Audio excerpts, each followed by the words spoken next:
మామా ఒక్క నిమిషం, వీడియో అస్సలు స్కిప్ చేయకు. ఎందుకంటే ఈరోజు నేను నీకు చెప్పబోయే స్టోరీ వింటే ఈ రాత్రి నీకు నిద్ర కూడా పట్టదు. ఇది జస్ట్ నార్మల్ స్టోరీ కాదు, నీ మైండ్ని బ్లాంక్ చేసే ఒక ఇన్సిడెంట్. రెడీనా? ఇంకెందుకు లేట్, లెట్స్ బిగిన్. మన స్టోరీ హీరో పేరు సూర్య. హచ్చం మనలాగే ఏ కష్టం లేని ఒక నార్మల్ కుర్రాడు. ఒకరోజు రాత్రి భారీ వర్షంలో ఇంటికి వెళ్తుంటే రోడ్డు పక్కన బురదలో వారికి ఒక వింతైన వస్తువు మెరుస్తూ కనిపిస్తుంది. దగ్గరికెళ్ళి చూస్తే అది ఒక పాత పోలరాయిడ్ కెమెరా. చూడ్డానికి ఏదో సైన్స్ ఫిక్షన్ మూవీలో ఉన్నట్టుగా డిఫరెంట్గా ఉంటుంది. సరే అని ఇంటికి తీసుకొచ్చి దాన్ని తుడిచి ఆన్ చేసి క్యాజువల్గా తన రూమ్ని ఒక ఫోటో తీస్తాడు. అందులోంచి వెంటనే ఒక ఫోటో బయటకు వస్తుంది బ్రో.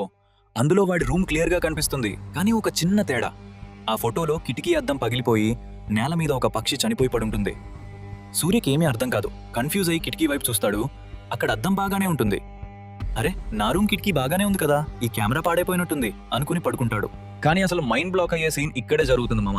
కరెక్ట్గా మరుసటి రోజు ఉదయం 10 గంటలకు ఒక పక్షి వేగంగా వచ్చి కిటికీ అద్దానికి గుద్దుకుంటుంది. అద్దం పగిలిపోయి పక్షి కింద పడిపోతుంది. సేమ్ టు సేమ్ ఆ ఫోటోలో ఉన్నట్టే. అప్పుడు సూర్యకి ఒక భయంకరమైన నిజం తెలుస్తుంది. ఆ కెమెరా తీసిన ఫోటో ప్రెజెంట్ది కాదు, ఫ్యూచర్ది. అంటే ఎగ్జాక్ట్గా 24 గంటల తర్వాత ఏం జరుగుతుందో ఆ కెమెరా ముందే ఫోటో తీసి చూపిస్తుంది. ఇంకేముంది, మనోడికి ఒక బ్రహ్మాస్త్రం దొరికినట్టయింది. రేపు ఏ లాటరీ నెంబర్ వస్తుందో, ఏ స్టాక్ రేట్ పెరుగుతుందో ముందే ఫోటో తీసి చూసుకున్నాడు. లక్షలకి లక్షలు సంపాదించేసి రాత్రికి రాత్రే కోటీశ్వరుడు అయిపోయాడు. కానీ ఆనందం ఎక్కువసేపు నిలవలేదు బ్రో. ఒకరోజు రాత్రి సరదాగా తనని తాను అద్దంలో సెల్ఫీ తీసుకున్నాడు. ఫోటో బయటకొచ్చింది.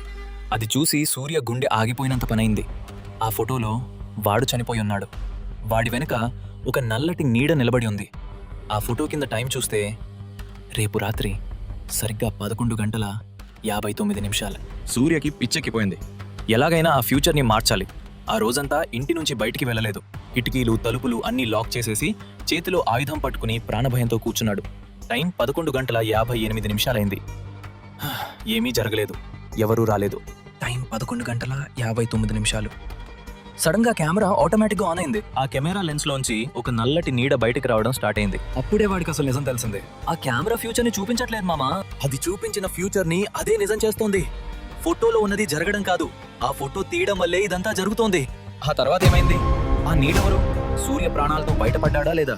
ఇది తెలుసుకోవాలంటే పార్ట్ 2 కోసం వెయిట్ చేయాల్సిందే. మామా, ఈ స్టోరీ నీకు గూస్ బంప్స్ తెప్పిస్తే ఏమాత్రం ఆలోచించకుండా వెంటనే మన ఛానల్ని సబ్స్క్రైబ్ చేసుకో. ఆ బెల్ ఐకాన్ని గట్టిగా కొట్టు. అలాగే కామెంట్స్లో పార్ట్ 2 అని స్పామ్ చేసేయండి. కలుద్దాం నెక్స్ట్ వీడియోలో.